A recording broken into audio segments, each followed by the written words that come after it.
नमस्कार दोस्तों, स्वागत है आपका आज के मुख्य समाचार में, जिसमें सबसे पहली और बड़ी खबर में आपको बताएंगे कि देश को गुलामी के दौर में ले जाना चाहती है भाजपा। नागपुर रैली में राहुल गांधी का वार। दूसरी खबर में जिक्र होगा कि यूपी में कितनी सीटें जीतेगी इंडिया गठबंधन। अखिलेश यादव ने कर दिया बड़ा दावा। तीसरी खबर में आपको बताएंगे दोस्तों, कांग्रेस की तैयार है हम रैली में कन्हैया कुमार ने आरएसएस पर साधा निशाना, कहा नागपुर संघ भूमि नहीं। इसी के साथ आगे खबर में जिक्र होगा कि ईवीएम से कैसे होती है छेड़खानी। सुप्रीम कोर्ट के वकील प्रशांत भूषण ने शेयर किया वीडियो। और इसी के साथ आपको यह भी बताएंगे कि राहुल गांधी की यात्रा का पूरा रोड मैप, 14 राज्यों की 100 सीटों पर फोकस, रूट वही जहां 2024 में है जीत की उम्मीद। दोस्तों, इसी प्रकार की तमाम बड़ी खबरें आपके लिए लेके आए हैं, लेकिन उससे पहले आप अभी इस वीडियो को कीजिए लाइक और चैनल को सब्सक्राइब करके बेल आइकन दबाइए और कमेंट में लिख के जय हिंद। रुक करते हैं सबसे पहली और बड़ी खबर की तरफ। देश को गुलामी के दौर में ले जाना चाहती है भाजपा। नागपुर रैली में राहुल गांधी ने किया वार। जी हां दोस्तों, कांग्रेस नेता राहुल गांधी ने पार्टी के स्थापना दिवस के अवसर पर नागपुर में एक रैली को संबोधित किया।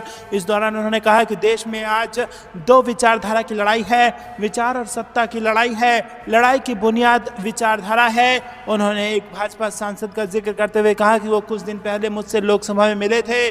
कई सांसद कांग्रेस में हुआ करते थे, वो छिपकर मुझसे मिलते थे और कहते थे कि राहुल जी आपसे बात करनी चाहिए। जब मैंने उनसे पूछा कि तुम तो बीजेपी में हो, सब कुछ ठीक है, तो इसके जवाब में उन्होंने कहा कि अब यहाँ सहा नहीं जाता, हमारी कोई नहीं सुनता। राहुल गांधी ने कहा कि बीजेपी में राजाओं की विचारधारा है, यहाँ ऊपर से आए आदेश का पालन होता है, लेकिन कांग्रेस में सभी को बोलने की आज़ादी है। उन्होंने कहा कि कांग्रेस में लोकतंत्र है। उन्होंने कहा कि हमारी विचारधारा कहती है कि देश की लगाम हिंदुस्तान की जनता के हाथ में होनी चाहिए। हम जनशक्ति की बात करते हैं। आप हमारे सभी कानून देखिए। आज़ादी की लड़ाई देश की जनता ने लड़ी थी, राजा महाराजाओं ने नहीं लड़ी थी। उनकी तो पार्टनरशिप थी, लेकिन इस बारे में भूल जाते हैं। लोगों को लगता है कि आज़ादी की लड़ाई अंग्रेजों और राजा महाराजाओं के खिलाफ थी। कांग्रेस ने गरीब जनता के लिए लड़ाई लड़ी। हिंदुस्तान की जनता के कोई अधिकार नहीं थे, महिलाओं के कोई अधिकार नहीं थे। ये आरएसएस की विचारधारा है। हमने ये बदल दिया। ये लोग फिर से देश को उसी दौर में ले जाना चाहते हैं, देश को दोबारा गुलामी में झोंकना चाहते हैं। दोस्तों, क्या आपको भी ऐसा लगता है कि कांग्रेस का यह आरोप ठीक है? कमेंट में अपनी राय जरूर बताइए। वीडियो को लाइक नहीं किया तो लाइक जरूर कीजिएगा। रुक करते हैं ब्रेकिंग न्यूज की तरफ। यूपी में कितनी सीटें जीतेगा इंडिया गठबंधन। अखिलेश यादव ने कर दिया बड़ा दावा। जी हां दोस्तों, आपको बता दें कि सभी राजनीतिक दल अगले साल होने वाले लोकसभा चुनाव की तैयारियों में जुट गए हैं। समाजवादी पार्टी भी उत्तर प्रदेश में इलेक्शन की तैयारी कर रही है। इस बीच सपा के राष्ट्रीय अध्यक्ष और पूर्व मुख्यमंत्री अखिलेश यादव ने इंडिया गठबंधन की जीत को लेकर बड़ा दावा किया है। अखिलेश यादव के मुताबिक अगले साल होने वाले लोकसभा चुनाव में इंडिया गठबंधन उत्तर प्रदेश की सभी 80 सीटों पर जीत दर्ज करेगा। उन्होंने कहा कि समाजवादी पार्टी लोकसभा चुनाव की तैयारी में जुटी हुई है। इंडिया गठबंधन उत्तर प्रदेश की 80 लोकसभा सीटें जीतेगा।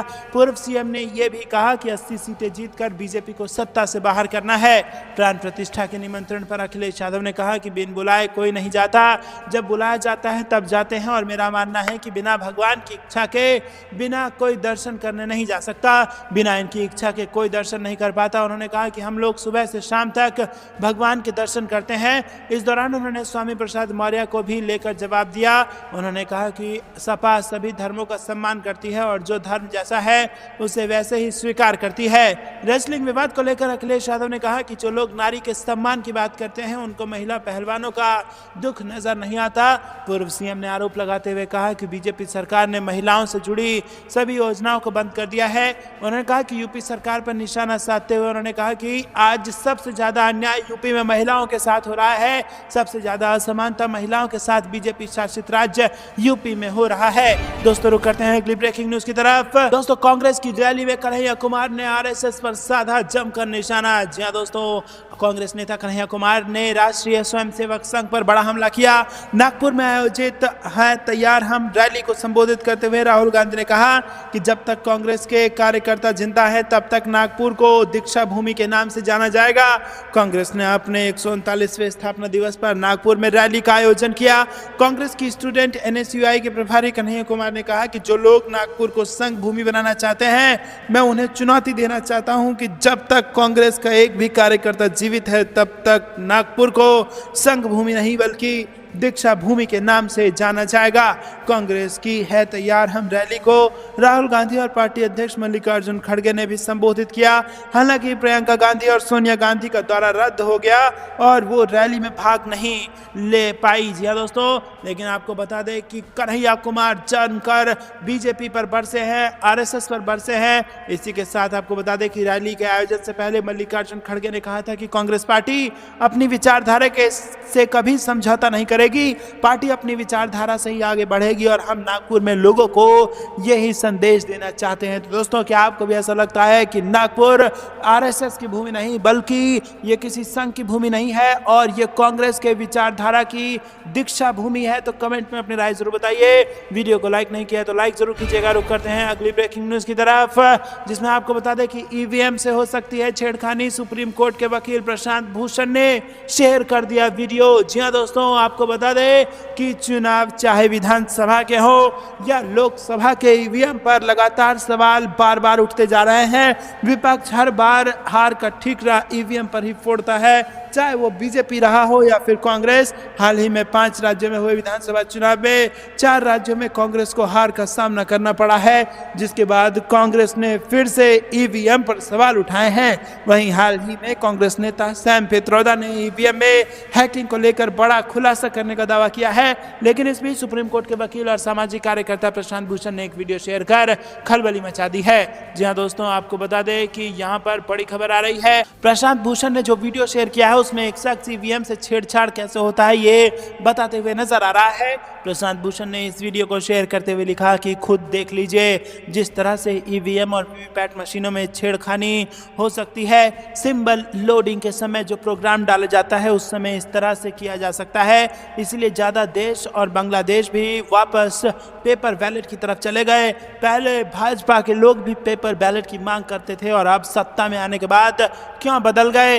वीवीपैट मशीन का कांच काला क्यों कर दिया? जी हाँ दोस्तों, आपको बता दें कि इस वीडियो को शेयर करते हुए लिखा गया है कि राहुल मेहता आईआईटी में पढ़ा हुआ इंसान है और वो चुनाव आयोग को बार बार बता चुका है कि मैं ईवीएम में मेरा प्रोग्राम डाल दूं तो सिर्फ 10 लोग को टीम से पूरे 11 लाख ईवीएम को चुनाव के दिन 11 बजे के बाद जितने प्रतिशत वोट मैं चाहूं उस उम्मीदवार को दे सकता हूं। सभी वकील बंधुओं को निवेदन है कि चुनाव आयोग और सुप्रीम कोर्ट की निगरानी में एक बार जनता को विश्वास आए, इसीलिए इसका सॉल्यूशन निकालना चाहिए। तो दोस्तों, एक ऐसा सॉफ्टवेयर है जिसका दावा किया जा रहा है एक आईआईटी के पढ़े हुए इंसान द्वारा और कहा जा रहा है कि अगर ये प्रोग्राम डाल दिया जाए तो पूरे ईवीएम मशीन में चुनाव के बाद 11 बजे के बाद जितने भी चुनाव के दिन वोट पड़ेंगे वो सब किसी एक उम्मीदवार को चले जाएंगे। तो दोस्तों, क्या आपको भी ऐसा लगता है कि इस प्रकार की धांधली को रोके जाना चाहिए और free and fair election conduct कराने के लिए ईवीएम हटाकर बैलेट पेपर से चुनाव मतदान और मतगणना होनी चाहिए? कमेंट में अपनी राय जरूर बताइए। वीडियो को अभी तक लाइक नहीं किया तो लाइक जरूर कीजिएगा। रुक करते हैं अगली ब्रेकिंग न्यूज की तरफ। राहुल गांधी की यात्रा का पूरा रोड मैप तैयार, 14 राज्यों की 100 सीटों पर फोकस, रूट वही जहां 2024 में है जीत की उम्मीद। जी हां दोस्तों, आपको बता दें कि कांग्रेस संगठन में जान फूंकने के लिए राहुल गांधी 350 दिन बाद फिर से एक पद यात्रा की शुरुआत करने वाले हैं। कांग्रेस ने इस पद यात्रा का नाम भारत न्याय यात्रा दिया है। पूर्वोत्तर के मणिपुर से शुरू होने वाली यह पद यात्रा महाराष्ट्र के मुंबई में खत्म होगी। 67 दिनों की इस पद यात्रा में राहुल 6200 किलोमीटर चलेंगे।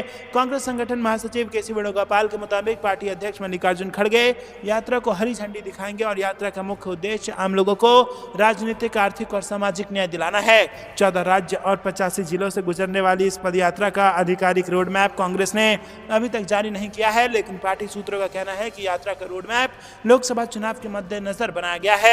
कांग्रेस सूत्रों के मुताबिक राहुल गांधी की यात्रा पूरब से पश्चिम भारत के उन 100 सीटों को कवर करेगी जहां 2019 के लोकसभा चुनाव में कांग्रेस हार गई थी। कांग्रेस सूत्रों के मुताबिक भारत जोड़ो यात्रा के दौरान राहुल गांधी और कार्यकर्ताओं ने पैदल यात्रा की थी, लेकिन इस यात्रा में पैदल चलने के साथ साथ हाईटेक बस का भी इस्तेमाल किया जाएगा। भारत जोड़ो यात्रा का थीम मोहब्बत और सबको एकजुट करना था। न्याय यात्रा का थीम सभी वर्गों को न्याय दिलाना है। भारत जोड़ो यात्रा 3570 किलोमीटर की थी, जबकि भारत न्याय यात्रा 6200 किलोमीटर की होगी। भारत जोड़ो यात्रा की तरह ही न्याय यात्रा में भी 14 राज्यों को ही कवर किया जाएगा। सीडब्ल्यूसी सदस्य और उड़ीसा कांग्रेस के प्रभारी डॉक्टर अजय कुमार से बात करते हुए कहते हैं कि इस बार समय कम है और दूरी ज्यादा, इसीलिए यात्रा के स्वरूप में कुछ फेरबदल किया गया है। हमारी कोशिश अधिकांश जिलों को कवर करने की है। तो दोस्तों हैं अगली ब्रेकिंग न्यूज की तरफ। लोकसभा चुनाव में भाजपा 400 सीटें जीत सकती है अगर कांग्रेस नेता सैम पित्रोदा ने लगा दिया बड़ा आरोप। जी हां दोस्तों, आपको बता दें कि कांग्रेस के वरिष्ठ नेता सैम पित्रोदा ने गुरुवार को ईवीएम को लेकर चिंता जाहिर करते हुए कहा कि अगर ईवीएम से जुड़े मुद्दे को नहीं सुलझाया गया तो 2024 के लोकसभा चुनाव में भाजपा 400 से ज्यादा सीटें जीत सकती है।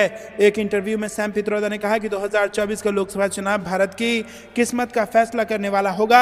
बता दें कि विपक्ष के कई नेता ईवीएम में गड़बड़ी को लेकर आशंका जाहिर कर चुके हैं। हालांकि चुनाव आयोग ने इन आरोपों को खारिज कर दिया है। जी हां दोस्तों, ईवीएम को लेकर चिंता जाहिर करते हुए पित्रोदा ने एक एनजीओ की the citizens commission on election की रिपोर्ट का हवाला दिया, जिनमें वीवीपैट के मौजूदा डिजाइन में बदलाव की सिफारिश की गई थी ताकि असल में इसे वोटरों द्वारा सत्यापित बनाया जा सके। पित्रोदा ने कहा कि पहले मैंने इस बात का इंतजार किया कि चुनाव आयोग इस पर कुछ करेगा, लेकिन जब कुछ नहीं हुआ तो मैंने इसके खिलाफ बोलने का फैसला लिया। मुझे लगता है कि इस रिपोर्ट के आधार पर लोगों में ईवीएम को लेकर विश्वास की कमी है और चुनाव आयोग को इस विश्वास को बहाल करने के लिए कदम उठाने चाहिए। पित्रोदा ने कहा कि मुझे लगता है कि देश में लोकतंत्र पटरी से उतर गया है और हम बहुत ज्यादा अधिनायकवादी बन गए हैं। ये सिर्फ वन मैन शो है। गौरतलब है कि चुनाव आयोग ने ईवीएम को लेकर हैकाथॉन का भी आयोजन किया था, जिसने सभी दलों की ईवीएम को लेकर उनकी आशंकाएं साफ करने की कोशिश की थी। लेकिन आपको बता दें कि ये आशंकाएं साफ नहीं हुई हैं, बल्कि 5 राज्यों के चुनाव के नतीजों के बाद और ज्यादा बढ़ गई हैं। तो दोस्तों, क्या आपको भी ऐसा लगता है कि ईवीएम को हटाने का वक्त आ गया है और बैलेट पेपर से चुनाव अब कराया जाना चाहिए? तो कमेंट में अपनी राय बताइए। वीडियो को अभी तक लाइक नहीं किया तो लाइक जरूर कीजिएगा। रुक करते हैं अगली ब्रेकिंग न्यूज की तरफ। चुनाव से पहले ऐसी साजिशें होती हैं। प्रियंका गांधी का नाम चार्जशीट में आने पर बोले कांग्रेस। जी हां दोस्तों, हरियाणा में एक जमीन खरीद के मामले से जुड़ी मनी लॉन्ड्रिंग के आरोप में प्रियंका गांधी का नाम भी शामिल किया गया है और ईडी ने अपनी चार्जशीट में इन लोगों का नाम दाखिल किया है, जिससे प्रियंका गांधी की मुश्किलें बढ़ती दिख रही हैं। वहीं कांग्रेस का कहना है कि चुनाव से पहले भाजपा ऐसी साजिशें करती रहती है। गुरुवार को हिमाचल के सीएम सुखविंदर सिंह सुक्खू, कर्नाटक के deputy CM DK Shiv Kumar, party के मीडिया सेल के चेयरमैन पवन खेड़ा ने कहा कि इसमें कोई दम नहीं है, ये भाजपा की साजिश है। और आम आदमी पार्टी के प्रवक्ता प्रियांक कक्कड़ ने कहा कि ईडी तो लगातार विपक्षी नेताओं को निशाना बना रही है। तो दोस्तों, क्या आपको भी ऐसा लगता है कि चुनाव से पहले इस प्रकार के हथकंडे भाजपा अपनाती है और ईडी और सीबीआई का गलत इस्तेमाल करती है? कमेंट में बताइए। वीडियो को लाइक कीजिए। रुक करते हैं अगली ब्रेकिंग न्यूज की तरफ। प्रशांत किशोर ने भाजपा पर बोला हमला, कहा पीएम का नहीं आपका दोष, प्रमाण दिखा दीजिए, हम भी मोदी जी का झंडा लेकर घूमेंगे। जी हां दोस्तों, जन सुराज यात्रा के संयोजक प्रशांत किशोर इन दिनों बिहार में जगह जगह जाकर लोगों को संबोधित कर रहे हैं। इसके साथ उन्होंने बिहार के मुख्यमंत्री नीतीश कुमार और आरजेडी सुप्रीमो लालू यादव पर भी लगातार हमला बोलते हुए उन्हें देखा जा रहा है। अब उन्होंने भाजपा को भी घेर लिया है। लोगों को संबोधित करते हुए प्रशांत किशोर ने कहा कि बिहार में कई घर के लोग 12 से 15 हजार की मजदूरी करने के लिए बाहर चले जाते हैं। उन्होंने कहा कि जवान लड़का चाहे पिता भेड़ बकरी की तरह ट्रेन में लद कर कमाने के लिए बाहर जा रहा है। वो लोग जहां भी काम करने जाते हैं छोटे छोटे कमरे में 4-5 लोग मिलकर रहता है। प्रशांत किशोर ने कहा कि 10 से 12 हजार रुपए के लिए लोग 12 घंटे खटकर अपना शरीर गला रहे हैं। वो जैसे तैसे पेट काट कर घर पैसा भेजते हैं। ऐसे में आपसे पूछा जाता है कि क्या वोट क्यों दिए थे, तो जवाब मिलता है कि पुलवामा हो गया इसीलिए दे दिया, या गांव में सभी लोग दे रहे थे इसीलिए वोट दे दिया। उन्होंने कहा कि आपके घर का स्वांग 12 से 15 हजार की मजदूरी के लिए साल भर परिवार से दूर रहा है, फिर भी वोट के दिन आपकी आंख नहीं खुल रही, तो कैसे सुधरेगी स्थिति? तो दोस्तों, आपको क्या कुछ लगता है कमेंट में जरूर बताइए। वीडियो को लाइक नहीं किया तो लाइक जरूर कीजिएगा। रुक करते हैं अगली ब्रेकिंग न्यूज की तरफ, जिसमें आपको बता दें कि मराठा आरक्षण आंदोलन में मुंबई की घेराबंदी का ऐलान, मनोज जरांगे पाटिल की गुप्त मंशा से टेंशन में एकनाथ शिंदे। जी हां दोस्तों, मराठा आंदोलन नए साल पर अलग अंदाज से देखने को मिलेगा। मराठा आंदोलनकारी मनोज जरांगे पाटिल ने आगे की लड़ाई के लिए बड़ा प्लान बनाया है। उन्होंने राज्य के सभी लोगों से मुंबई की घेराबंदी करने का ऐलान कर दिया है और उन्होंने लोगों से ट्रैक्टर आदि से भी आने की अपील कर दी है। रुक करते हैं अगली ब्रेकिंग न्यूज की तरफ, जिसमें आपको बता दें कि मोदी राज में कर्ज में डूबा भारत, देश के हर नागरिक पर 1,40,000 का कर्ज, बकाया बॉन्ड का आंकड़ा 205 लाख करोड़। जी हाँ दोस्तों, यहाँ पर बेहद बड़ी खबर आ रही है। आपको बता दें कि केंद्र की मोदी सरकार का दावा है कि भारत की अर्थव्यवस्था लगातार बढ़िया प्रदर्शन कर रही है। पीएम मोदी चुनावी रैलियों में कहते रहे हैं कि भारत दुनिया में सबसे तेजी से आगे बढ़ती हुई अर्थव्यवस्था बन गया है। हालांकि सच्चाई इसके विपरीत है। मोदी राज में देश कर्ज में डूबता चला जा रहा है। आलम यह है कि अंतर्राष्ट्रीय मुद्रा कोष ने कर्ज के बढ़ते दबाव को लेकर भारत को चेतावनी दे दी है। IMF ने हाल ही में एक रिपोर्ट में भारत के कर्ज के बारे में जानकारी दी और इसके मुताबिक देश पर कुल कर्ज 205 लाख करोड़ रुपए से ज्यादा हो गया है। मार्च 2023 में देश पर कुल कर्ज 200 लाख करोड़ रुपए था। तो दोस्तों, आपको क्या कुछ लगता है, क्या अर्थव्यवस्था बुरी स्थिति में पहुंच चुकी है? कमेंट में अपनी राय जरूर बताइए। वीडियो को लाइक नहीं किया तो लाइक जरूर कीजिएगा और चैनल को सब्सक्राइब करके बेल आइकन दबाइएगा। दोस्तों, रुक करते हैं अगली ब्रेकिंग न्यूज की तरफ, जहां पर आपको बता दें कि राम मंदिर के नाम पर राजनीति कर रही है भाजपा। शरद पवार ने केंद्र सरकार पर बोला हमला। जी हाँ दोस्तों, लोकसभा चुनाव से पहले भाजपा राम मंदिर के उद्घाटन के बहाने ध्रुवीकरण में जुट गई है। वही दोस्तों, राम मंदिर के उद्घाटन समारोह को भाजपा द्वारा सियासी इवेंट बनाया जा रहा है। धर्म के नाम पर राजनीति करने को लेकर एनसीपी सुप्रीमो शरद पवार ने भाजपा पर निशाना साधा। उन्होंने कहा कि भाजपा राम मंदिर के नाम पर राजनीति कर रही है।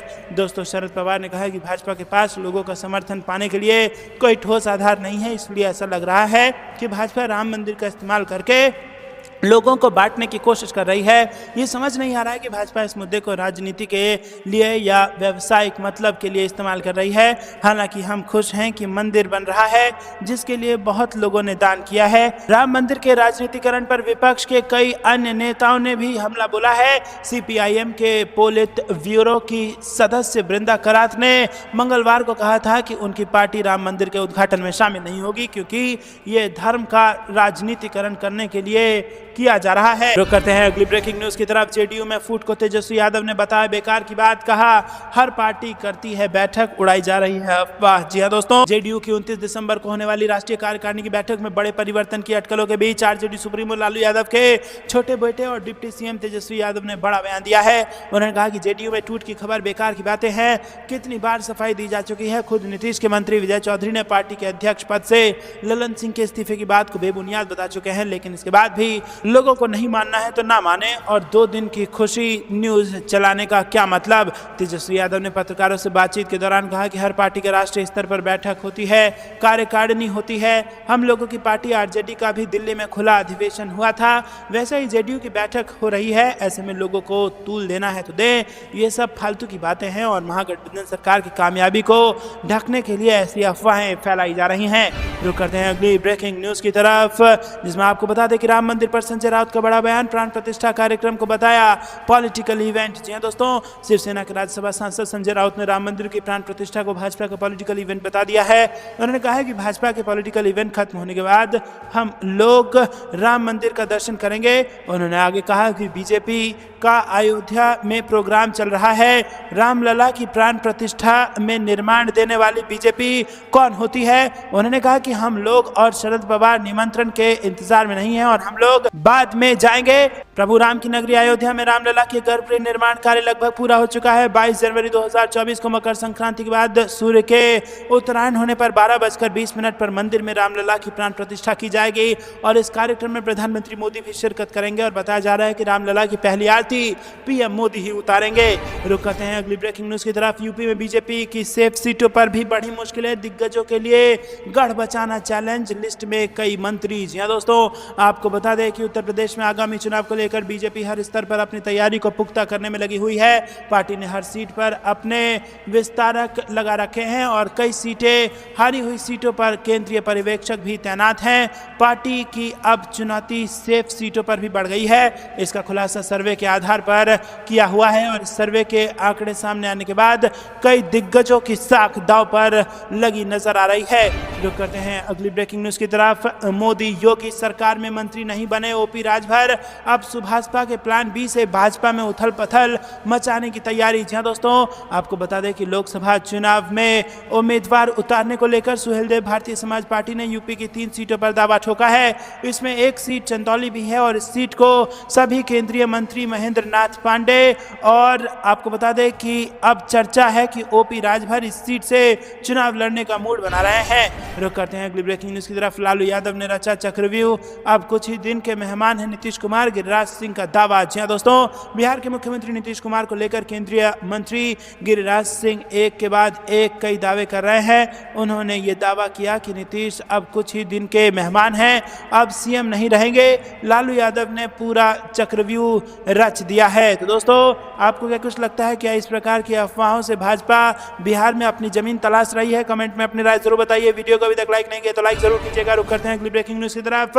न्याय यात्रा पर निकलेंगे राहुल गांधी, भारतीय जनता पार्टी में जबरदस्त हड़कंप। जी हां दोस्तों, राहुल गांधी ने 7 सितंबर 2022 को कन्याकुमारी से भारत जोड़ो यात्रा शुरू की थी, जो 30 जनवरी 2023 को श्रीनगर में खत्म हुई। 2024 में जब भारतीय जनता पार्टी लोकसभा चुनाव के लिए प्रधानमंत्री नरेंद्र मोदी की अगुवाई में वोट मांगने के लिए रैलियां निकाल रही होगी, तब राहुल गांधी अपनी न्याय यात्रा पर होंगे। 14 जनवरी 2024 को मणिपुर से चलकर ये यात्रा 20 मार्च के करीब मुंबई में खत्म होगी। भारत न्याय यात्रा असम, पश्चिम बंगाल, बिहार, छत्तीसगढ़, उत्तर प्रदेश, मध्य प्रदेश और गुजरात समेत 14 राज्यों से होकर 6200 किलोमीटर की दूरी तय करेगी।